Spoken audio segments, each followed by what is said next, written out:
lets us put these on at a very, very low price. And I think it's kind of wonderful that we're able to do that.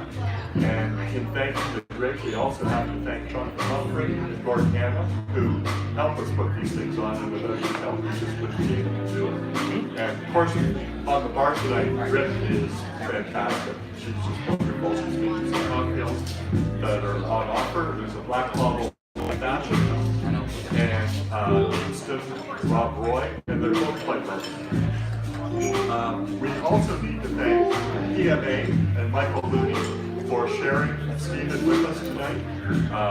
They actually helped bring him here and are funded this trip to a large extent, and so we're indebted to them sharing him with us again free of charge. It's quite wonderful. And I now get the opportunity to introduce Stephen Woodcock, who is the Distilleries manager of Woodcock, Tobermory, and Distell. And of course, Tobermory includes Glensham, which I just found out today. That's how it's supposed to be pronounced. Whiskey. So I get to say. Anyway, Stephen, thank you very much for coming. Not at all. And get started. Thank you so much. Now, can everyone hear me? Yes. I'm going to try and avoid microphones where possible. So listen, yes, so thank you very much for having me this evening. It's an absolute pleasure to be here, enjoying my time so far. If I start to yawn, it's simply jet lag, it's not the company. So, I'll start with the first slide. This is a very informal tasting. I don't do formal tastings, okay? I'm a distiller, I'm not a blender. So what I want everyone to try and get an appreciation of tonight is the building blocks of these whiskies. You can build some fantastic whiskies, but you can't build anything without decent foundations, and that's what I'm here to talk about. However, I also had a brief from Michael, who's hosting me here, and that brief was to keep tonight light, informal, and to share some stories. So that is what we're going. It's not going to be a hard-nosed focus on the whiskies, but we will talk to them. So the sharper eyes amongst you will realise I work for a company called Distell, our parent company. Distell are based in South Africa. They are the biggest producer of South African wine, vineyards. They're also the second biggest cider maker on the planet, and the wee bit I look after is 3 distilleries to look after whiskey. Now, when trying to find a cover slide, I couldn't find anything with whiskey on it, so I kind of just went with a vineyard piece. And then I suddenly thought, is that ironic? So I thought it might be quite clever. I then suddenly realised, I'm not actually sure I know what irony means in this context, but I'll keep it and we'll talk to it. So I thought I might try and consult one of Canada's greatest writers on the subject of irony to see if I was right. And it turns out I'm not sure if I was. I think it was just wrong and stupid. But I thought I would ask anyway, just to see. Of course, I'm assuming Alanis Morissette is, of course, Canadian. Yes. If she's not, I'm not going to look very stupid. So that's really setting the tone for the next couple of hours, if I may. So, one question I tend to get asked a lot is, how do we get a job like yours? Like, how do we actually manage to get a job looking after distilleries, working in Scotch, you know, and being as passionate about it? What do I have to study? What university do I have to go to? And what grades do I have to get? And the truth is, it's about talking to the right people at the right time and saying the right things in the right circumstance.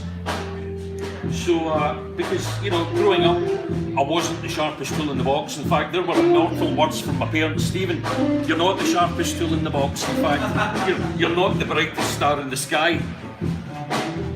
And they might have been right. So let's have a wee look at some of my early academic achievement.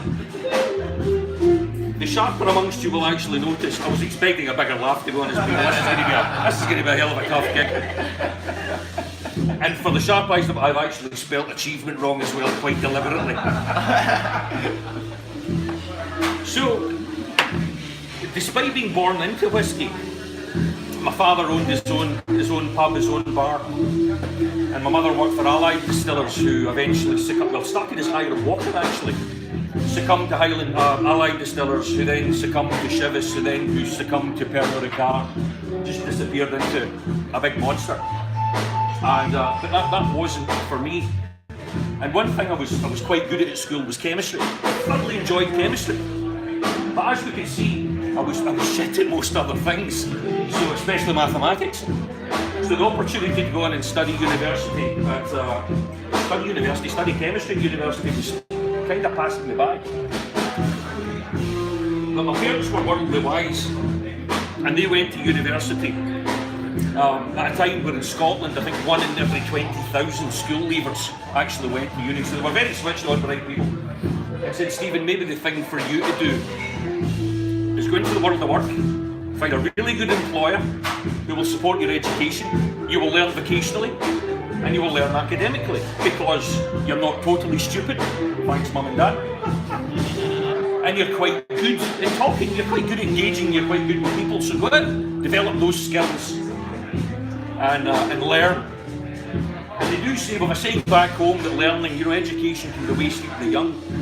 I spent the next, would you believe, I got that advice 31 years ago, and I spent the next 21 years in some form of higher or vocational education and training. I thoroughly enjoyed it. And because of those words, I now find I look after 3 distilleries. I'm in Canada and I'm talking about whiskey. So for the younger people amongst us, listen to your mum and dad, because sometimes they speak a lot of sense. So what did I learn? What I actually learned was that some things are best just said. So when Michael gave me this brief, be quite like that, think about what you want to say. I was sat last night, 10 PM this time, my body's telling me it's 2 AM because I should be back home. And I thought shit and passed out, and that was it. I fell asleep. I then woke up at 3 AM because my body's now telling me it's time to get up for work. My twisted sense of arithmetic has told me I've only had an hour's sleep because it felt like 2 AM when I fell asleep. It's now 3 AM. Looked at the blank laptop in front of me and I thought, shit again, because I've not written anything down. And if you're apologise up front for the odd profanity, but I'm Scottish, so it's toned way down. So I actually thought the best thing to do and express how I feel about whiskey is just speak for the heart. Okay, there it is up there. And that's what I do. I love what I do. I'm really lucky in what I do, and I hope over the next wee while I share that with you. And I'm going to bring this round 360 degrees. We will see this again. And by the time you see this again, I hope you feel something like I do about what I do. I'm trying to remember what the next slide is. There we go. So, the first pour is Distell. So the first distillery we're going to talk about is Bunnahabhain. That was because I went with the running order that was provided, but never mind, sometimes I'm even more professional. I'm less professional. It's just a pointer, no hand. So, Bunnahabhain Distillery on Islay, built in 1881. Probably one of the remotest places you can probably build a distillery on the Isle of Islay. So remote, there wasn't a road in, so you'll see the pier. So all the raw materials that came in, yeast, malt, and all the spirit that came out, came by boat. So, at some point, you need people. So if you're going to get people there, and you can't rely on a boat, what are you going to do? Come on, people. If you were, so anyway, I did a talk this afternoon. I'm all about audience participation, because if I have to talk, so if you can't get in the boat, what are you going to do? Swim? Helicopter in the 1880s. Absolutely spot on wrong. I tell you what you do, right? You build a road, don't you? You build a road. Now this is the actual road into Bunnahabhain. And it didn't exist until the 1960s. So bearing in mind that this was now 18 years of bringing raw materials in and out by boat, the road itself is pretty interesting. Let me talk to you about the road to Bunnahabhain, to Islay. Well, not to Islay, to Bunnahabhain. There are a couple of ways you can get to Islay from Scotland. The Scotland itself is not particularly difficult to get to, okay? You can get a direct flight from Toronto, no problem at all, take you straight into Glasgow. Then things get a wee bit trickier because you will spend just about as much time getting to Islay from Glasgow as you do from Toronto to Glasgow.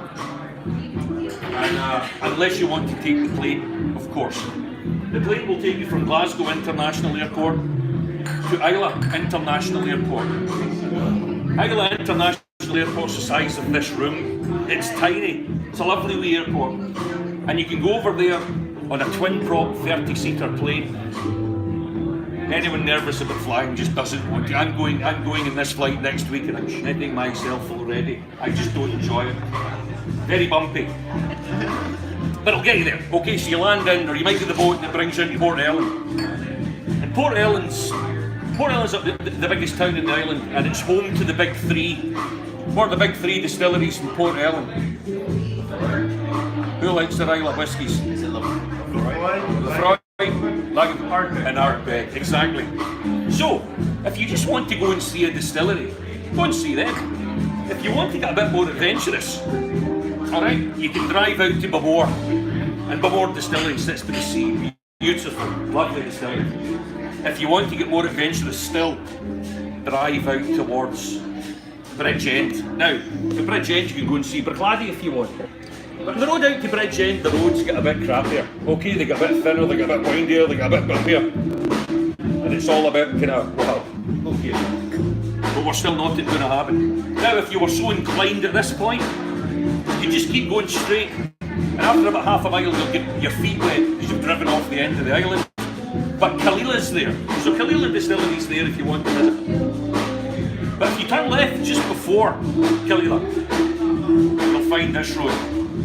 And this road, this is probably the best bit of road. This is probably an overtaking lane, you know, because it's probably about 3 sheet wide at this point, okay? And it's a nice long straight, so you could probably get by something here if you really wanted to. But it runs for 4 miles. So, intermittently, we do have casks here, and these casks just are there to remind you you actually are still on the road to Bunnahabhain. So, what happens when you get there? Well, it's another old picture. But what you can start to see, the difference is there's a new pier there, but up at the top you can start to actually see housing beginning to appear. So Bunnahabhain started as a distillery, and then it turned into a community. So, what we have here, houses stretched further back, some bigger houses. We have a village hall, we have a school, we have a post office.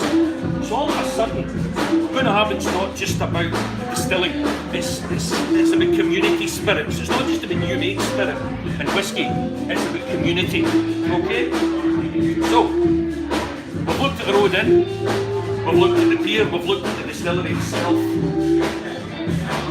But any company's source of competitive advantage isn't its products, isn't its distillery, it's its people, okay? So, if I've got the right slide, in fact I haven't, but I'll keep going. So, just a wee bit of an illustration as just to how beautiful Bunnahabhain is. So this is the Bacon's End, Bunnahabhain Distillery written along the side. Now this is typical of all island distilleries, because if you're round Islay, it helps if you can see from a good distance out which distillery you're driving past or sailing past. So that's why they all have Beg, Lagavulin, Lefroy, they all have in big letters. So this was to aid ships coming in and out. And that's as you come up the hills, you can see the houses, the distillery sits below. Alright, okay. I do read it. I'm reading. Is that better? Yes. Hey, right. I absolutely hate doing this because I can now hear myself. Joking. Right. Well, that's good. That's good. So anyway, so we can just see how beautiful the location is. And once a year, Islay has a festival, the Feshiel, which is the Gaelic for the Islay Festival. And unfortunately, I have to go every year and talk for 3 solid days about whiskey. And it kicks off with a fantastic trip round about the distillery. We call it the pressed a button there, I thought someone was going to change. And we host it at dusk, and it's the Twilight Tour, it's called, and it's so popular. I don't think it's my chat that makes it particularly popular, it's because we have a drink at every stage in the process. So we start at the malt coming in, we have a drink, we then get down and talk about the mashing, we have a drink. We talk about the fermentation, we have a drink. We talk about the distillation, we have a drink. We then go to Warehouse 9. There are 5 casks laid out and we draw grams for each of the casks. And what do we do? Have a good drink. We have a drink. Brilliant.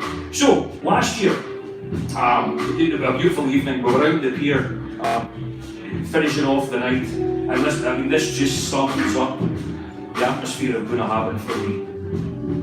That's what we ended the day to. So I took that, and I was amazed that I was able to hold the camera stable enough to get that shot just as the sun went down. It is an absolutely beautiful part of the world, absolutely stunning. So I just need you to look at the prompt for my next slide. So again, we've talked about the plant, the process. We've talked about the beautiful location, the sense of community, everything around about it, but I haven't really spoken much about the people. So, chap I got on with really well, and he knows more about Bunnahabhain than I ever will, and would ever hope to. More falls out his ears when he sleeps at night than I'll ever know about this site. Now, I give you Andrew Brown, the distillery manager. Here we see Andrew typically at work, right? Sitting in a warehouse, having a dram, and I would lay a challenge down to most people to find any distillery in Scotland where the man who now manages Distell has worked there for 30 years, uninterrupted. 30 years. You will not find another distillery manager in Scotland that I can think of, and I've worked all over the place, that has been there for 30 years. So, this is a man who knows when it smells right, when it smells wrong, when it sounds right, when it sounds wrong, when it tastes right, when it tastes wrong. This man, if you cut him open, would bleed Bunnahabhain. Because as you see, he sits in warehouses drinking it most of the day, you see. But he really does know it. So I've had some interesting conversations. The first time I met him, now I'm very enthusiastic about distilling in particular. I think it's a phenomenal thing to do. And I'm going to trip myself up. And so I met Andrew, and he's very, very dry sense of humour, hugely dry sense of humour. So I met him and we went for a wee wander round about the site, and we see this mash tun. So we'll see pictures as we go through the chat. And I said, look, this mash tun's fantastic, it's really underutilised. We need to be thinking about doing something different, we need to be restocked me. And he looked me straight in the eye, I kid you not. And Stephen, I put on the worst Irish accent you've ever heard in your life, but roll with it, okay. Stephen, he said, let's not talk about mash tuns. When I swear, sir, I wouldn't leave you alone to mash a potato. Right, okay. So I was down, I was bloody, but I wasn't broken, so we then wandered around. And we then round the fermenters, that all went quite well. He didn't cut me down with too many scaves. And we were into the stills. And we'll see pictures of the stills later on. Beautiful big stills, the biggest stills in Ireland, towering monsters. And I was really, really keen and enthusiastic.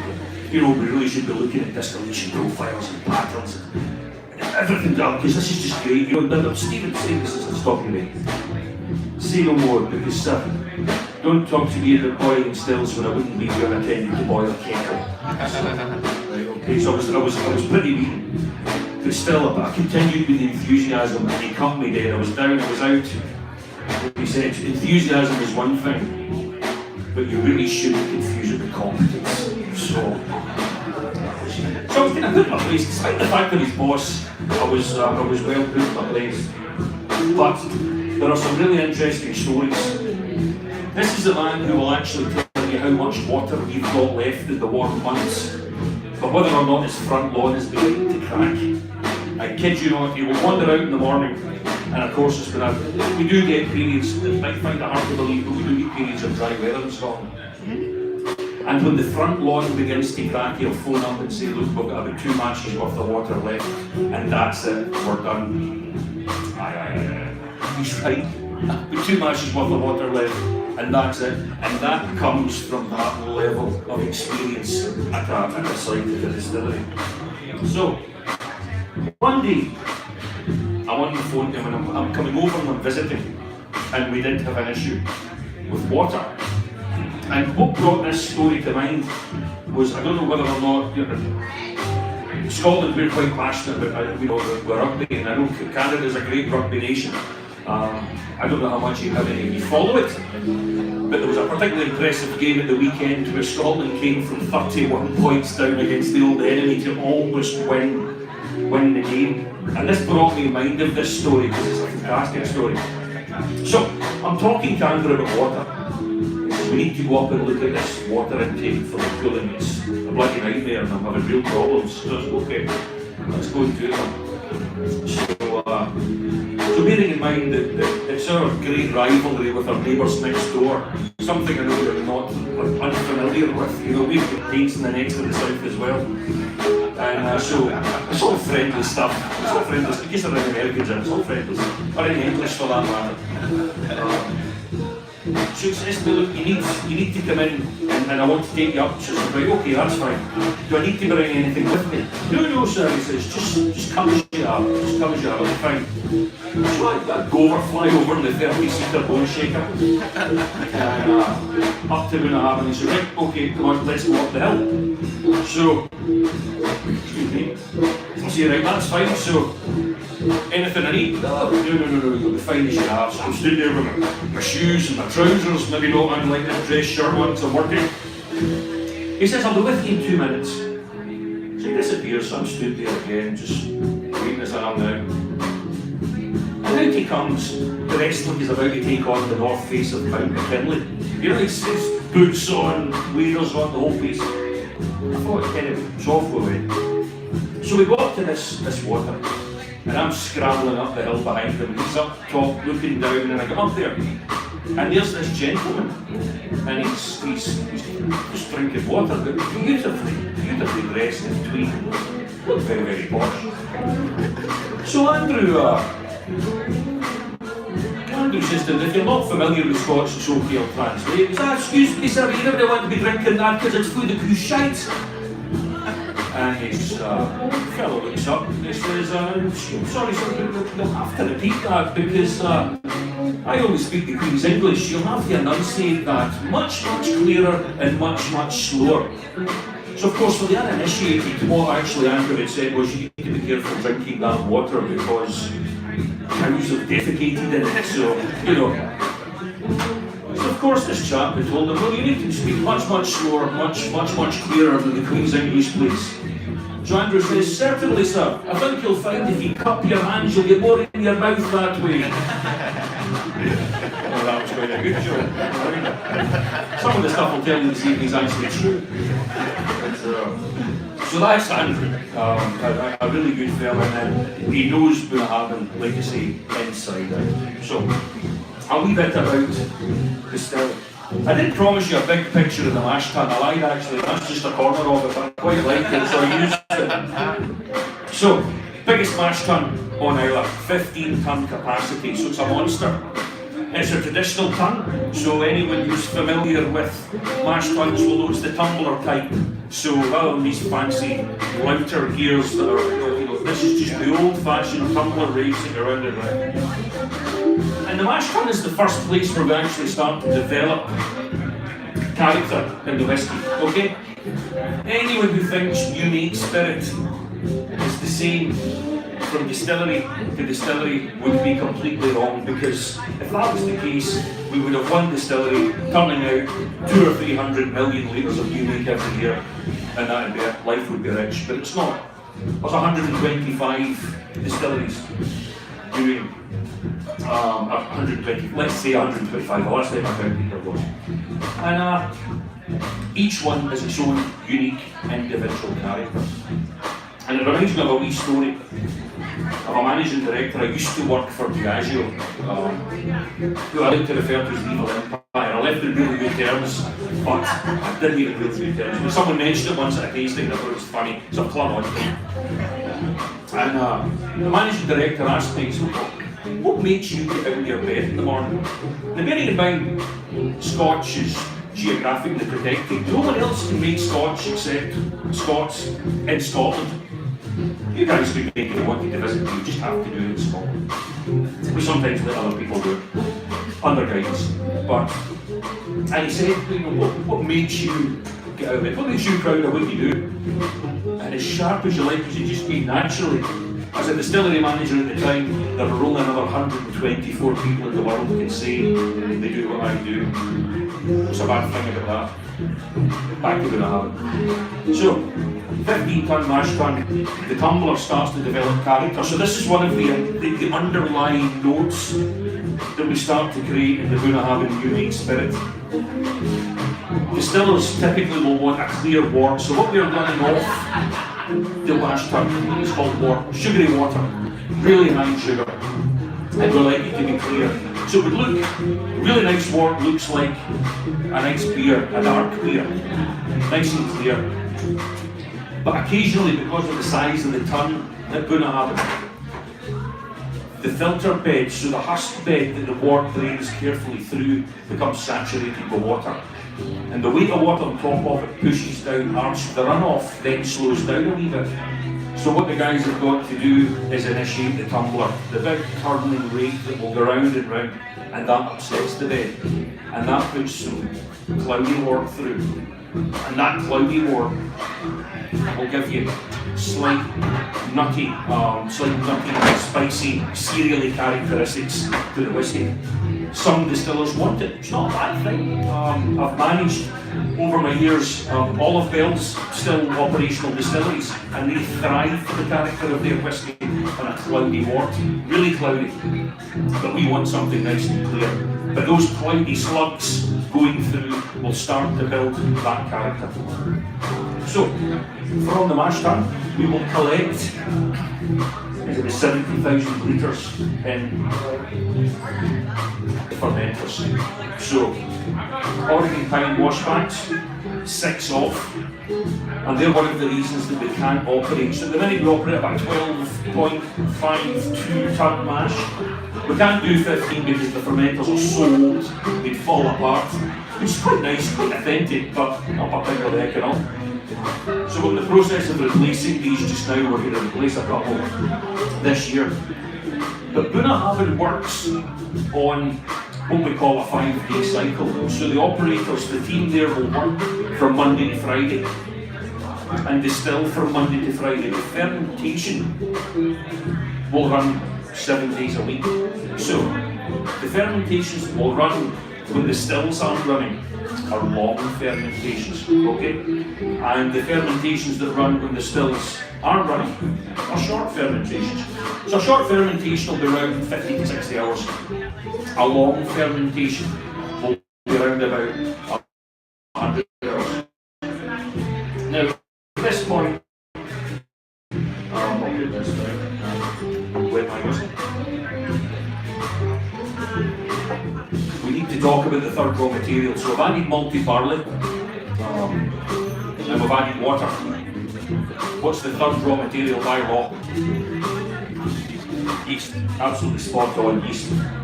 And we need to add the yeast nice and early.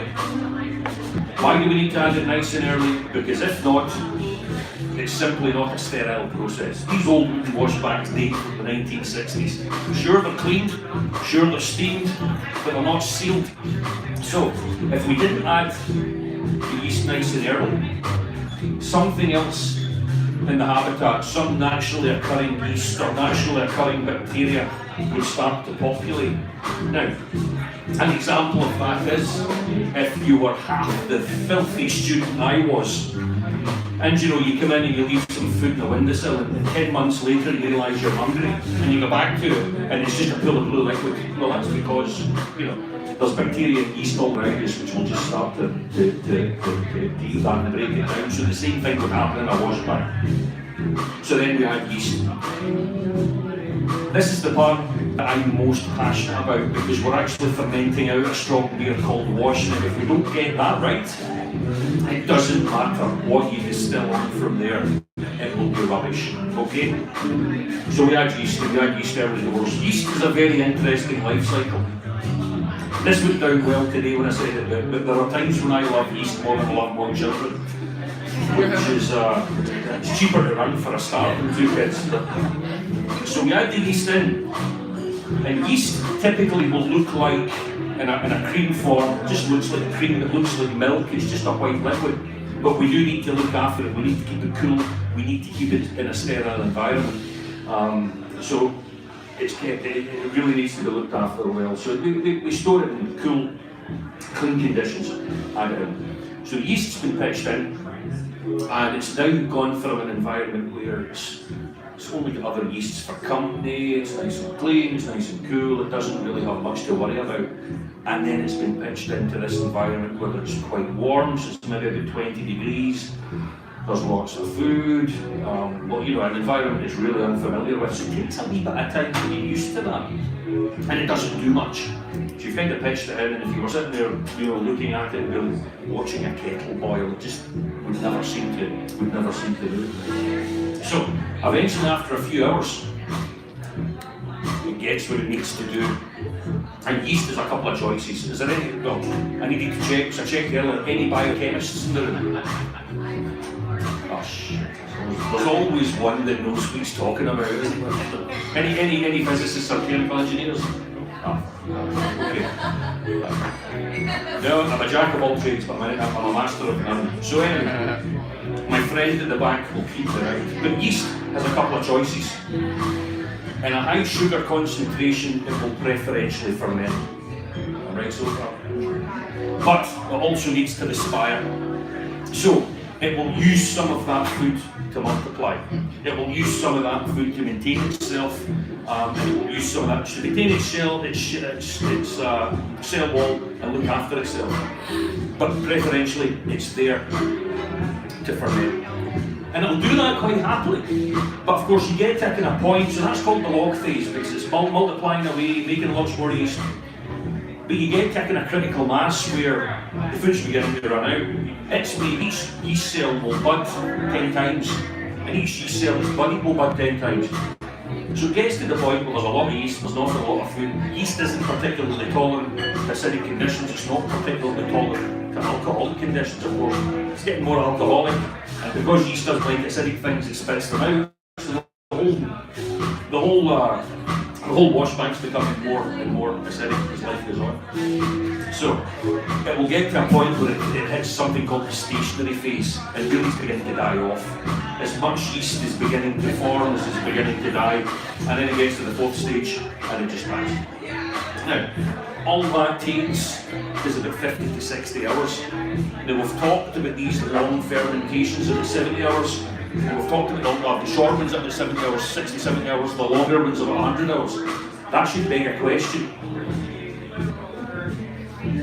What happens after they all die? Why so long? Well, that's the thing. So if you've made all your alcohol, so we've got a beer now about 8%. What's the point? Why are you bothering?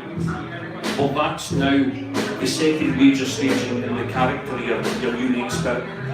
So what we're endeavouring to do here is now form the second stage of the character that we're having. So, as an example, if we just took it down to the stills at 50 to 60 hours, that's okay. You can do that. Lots of distillers do it. But what you'll get is a unique spirit again that's quite nutty, spicy, and cereally in character. And that's not what you're tasting in that glass. I know it's not. So you leave it. And then, once the yeast has died, it's not a pleasant death. You know, anyone ever, as a kid, I still do it. Fill up a balloon with water and pop it. You know, just the cell wall, we can't maintain it, it just opens up and it collapses. And that floods that wash back. Am I right? So, the wash back then becomes flooded with nutrients for other naturally occurring bacteria in the atmosphere. And there's one particular family called Lactobacillus. And what they will start to do is inhabit the wash back, and they will start to sweeten things up. So, I say 50 to 60 hours for something that's nutty, cereally. You leave it a wee bit longer, it starts to sweeten a wee bit, and it goes to a nose from the new made spirit like fresh cut hay. Leave it a wee bit longer, fresh cut hay turns into fresh cut grass. Leave it a wee bit longer, and it becomes quite fruity and sweet. And that's what I'm after. So at that point, we can take that down. Now we have longs and shorts, so the longs are quite fruity and sweet, the shorts are quite nutty. And we have those notes linking them both together. We turn that big tumbler in the mash tun, so we've got those kind of nutty notes coming through as well. And then we go to the stills. So, a wee picture here, look at that, that's the spirit safe at Bunnahabhain. Beautiful, shiny copper and brass. Never ever, if anyone ever visits a still house, don't touch the safe. Because I can promise you, and I've warned you up front, the stillman will take your life if you touch his safe. Now, the safe was introduced, oh here's something, who does pub quizzes? Write this down, I swear to God you'll love it. So, the safe was introduced at Port Ellen Distillery in 1832 in Isle of Islay. So, it feels very home in Bunnahabhain, and of course that was to stop the likes of me stealing the stuff. So we can actually measure the progress of the distillation without having to touch the product itself, so that we pay the full amount of duty away to revenue customers. But if you come to the twilight tour, right, one of the drinks you get straight out of the safe, just don't tell revenue and customs, they'll be sad. But you were not. No, did you get a sample in the safe? No. So, however, we don't really do things clean and shiny at Bunnahabhain, because what we're saying back home, and probably translates here as well perfectly well, beauty's only skin deep. And Bunnahabhain as a distillery has a reputation as a bit of an ugly system in Ireland. Now, we've gone from the wash back, we've fermented this beautiful spirit, but we distill it in these absolute beauties. The tallest stills in Islay, so we've got 2 wash stills at the back. How do I know that's a wash still at the back? This is just an education, come on. Down the side you can see the windows. Wash stills always have windows in them, so you'll be able to point that out the next time you're on the distillery tour. The stills are not only large, but they're also really dark in colour. That's a well taken picture, because they've got a reputation of just being great, big, dark, dirty stills. Now, what do we want from big stills? We want lots of copper contact. Why do we want lots of copper contact? Copper contact will remove a lot of sulphur-containing chemicals within the new made spirit in the vapour phase. So once we've got the still boiling, the vapour begins to rise up the copper, it will react with the copper. So you start to see, if you've ever tripped around distilleries, you see a lot of verdigris in the safe. Got almost green deposits, copper sulphate. So that's the copper reacting with the sulphur-containing compounds. And it really gives you a nice, light, refined spirit. Now there's something else about the stills at Bunnahabhain, and it is the dark, dirty colour. So, physicist or chemical engineer, madam? Hi, physicist? Right, okay. So keep me right here. So there's the process called emissivity, where anything that's dark and dirty will radiate heat far more effectively than something that's bright, clean and polished. Alright? So, we purposely keep those stills dirty because they will radiate heat far more effectively than something polished and clean. So, I'm loath to do anything about polishing and cleaning those stills up, because they need to be how they are for the character. So what do we get if we radiate heat? Really, an awful lot of radiate heat really effectively is reflux. So if that radiates heat really efficiently, as the vapour rises, it will cool, it will condense, and it will run back into the pot, and it will be boiled again, and it will rise, it will cool, and condense, it will run back into the pot. So what we're doing there again is giving a really light, refined character to the new made spirit. So, what does that that give us at the end? So to recap, what it will give us is a unique spirit, nice white liquid, clear liquid, that will have nutty, fruity, sweet notes to it. And that lends itself beautifully when it goes into the cask. So, there we go. Bunnahabhain 12. What you have in front of you. A fine, beautiful whiskey. So this unique spirit, we split two ways, okay? We split half into bourbon casks, ex-bourbon first, second fill, and we split half into sherry casks. And we lay them down side by side for 12 years at the sea at Bunnahabhain. It never travels away from Bunnahabhain in its lifetime. And what we find is that the fruity notes work and the nutty notes work incredibly well, excuse me, with sherry. And then what we find is that the sweeter notes work phenomenally well with bourbon. And after, yes sir, what?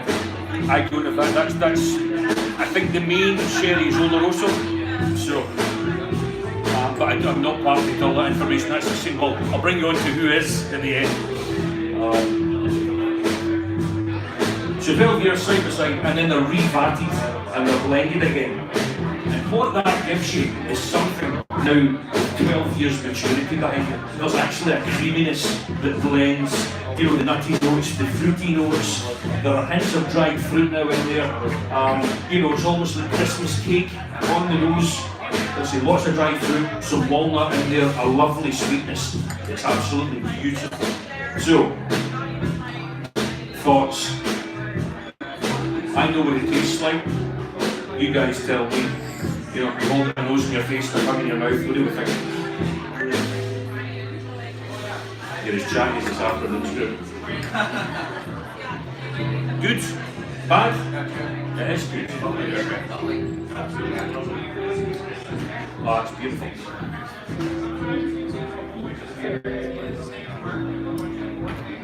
I will give you a minute to enjoy it. I like it, I do like it. It's not what I expected. No, exactly.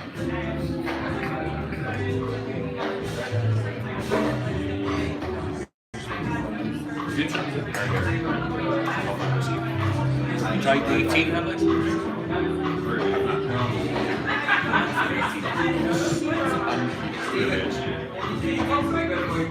Some people might taste a bit of peat in this one, but or taste a bit of smoke maybe. In fact, I covered off a lot of that this afternoon, which I haven't here. Apologies. You shouldn't get any hint of peat from that whatsoever. So Isla is synonymous with peaty whiskies. You know, we don't need to go through them all. I've written the way through them all. But Bunnahabhain used to make peated expressions up until it was acquired by Highland Distillers in the 1960s. And Highland Distillers wanted something that would work in their cutty sark blend. And Bunnahabhain was converted to non-peated. Now, there is not a hint of peat. Unlike every other distillery on the island, we don't take our water from a surface source. So it comes from the Margate Spring. And that means it comes from under the ground, filters through the bedrock, up. We abstract it and use it in the process. At no point does it come in contact with any peat at all. We do have some peated expressions. I'm responsible for buying the malty barley we use, and I buy a significant amount of malty barley that's peated for use in Bunnahabhain. The core range of the 18, the 12, the 25 have absolutely no peat in them at all. So should be a hint of it. Got a smoky hint. It's interesting you pick that out, and I'm learning more as time goes by. You know, I had a really interesting conversation with a chap I was conducting a tasting for in the States last year, and you know, the minute anyone mentions smoke, you're immediately associated with peat. But then it took a long conversation to realise that some people prefer it to actually maybe having smoked a cigar. That type of thing is a kind of smoky note, which is a non-smoke. It never occurred to me, but it's interesting to pick that out. But that's the subjectivity of whiskey. That's the beast, you know. Also was watching a distillery tour video, and they were talking about the different types of peats that come from different parts of Scotland. In the Isla, it's really almost like mud or dirt, and then the ones from that give you that very mossy, peated taste, and then the ones from the Highlands are very chalky would be the wrong word, but it's it gives you the more smoky flavor that people most associate with Highland. There are subtle differences because obviously the peats formed from whatever was growing in that location at that time. The climatic conditions all have an effect on it. So you're right. Where you can get people, I know a chap who wrote a PhD on how different sources of peat affect the character when you make whiskey. I'm not a huge expert on it, so it's. But you are right. So, but usually that's something that when we are writing a specification for malt, we'll understand where we'll take from the malts. Are we ready to move on to another distillery? Now, hopefully we'll have them in the right. And as my academic achievement goes on, I start to have a D here. Okay, so. I'm glad it was me that noticed it and not everyone else. Kingston, and I still go with the ironic theme of a winery of any okay, not what someone will associate as being, not something that you would associate with being a typical distillery building. There's a phenomenal history to Kingston. It was a cotton mill originally, so it was built at the turn of the 19th century, so it's 220 years old, this particular building. And it was built very strategically to take advantage of the fast flowing river that runs beside it. And it was the first of its type to be powered by water wheels. So the engineering that goes in behind this is absolutely fantastic. You go a mile upstream, and there's a lead, what we call a lead, you might know better as a levee, a canal cut, 1 mile long, 30 feet wide, 6 feet deep. And that runs all the way to the distillery, where we power water wheels, which in turn would drive the looms and weave the cotton. That lasted up until about the 1940s. Technology moved on a wee bit, electricity was widely available, and they converted the water wheels to hydroelectric generators. So, Distell actually has quite nice green credentials because it's the only whisky distillery in Scotland that derives all its electric power from hydro generation.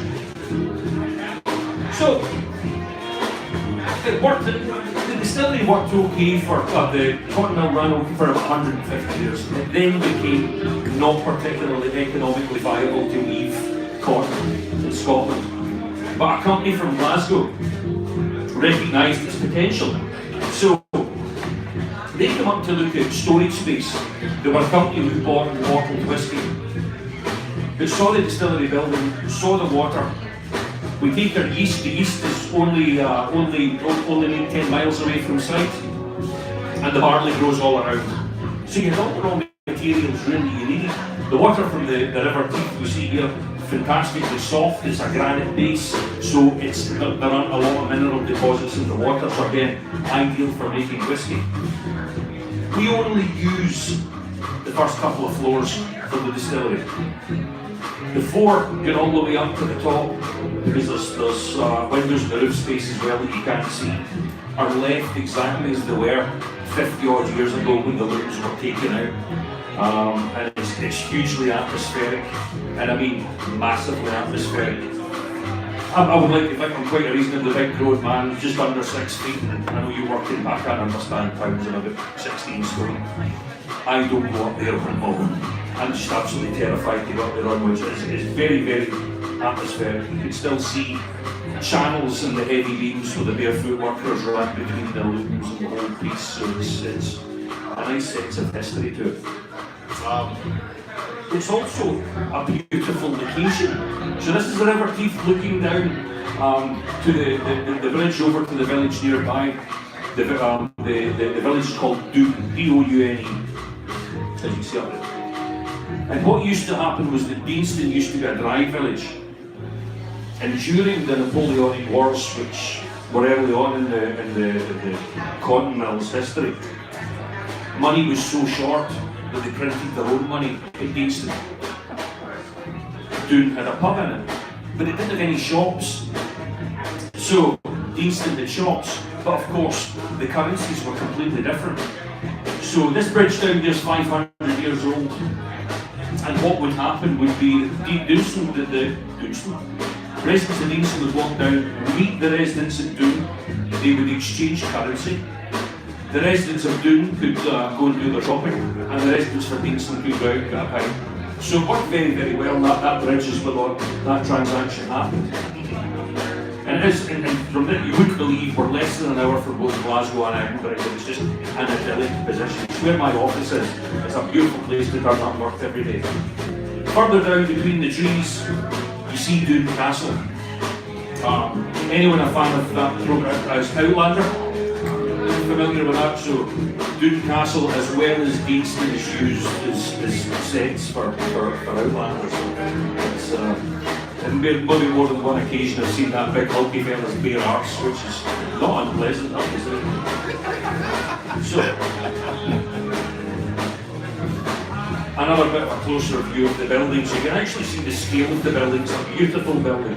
It's Grade A listed, so that means I cannot even look at stone the wrong way, bar, you know, the kind of historical Scotland being particularly interested in what we want to do. Then you can see though that these regulations weren't particularly well enforced in the 1960s when it was converted to a distillery, because this is the fun room with a washback sit just next to it. So not a particularly sympathetic addition or in keeping, but still that is Grade A listed status. So another thing unique to Deanston, we keep sheep. How many other distilleries in Scotland do you think manage to keep sheep? So out the back, you can still see the distillery building there to keep the grass nice and short. We're now down to 2 sheep, unfortunately. 2 of them in that picture are now dead, I'm sorry to say, but we didn't eat them, but they're no longer with us.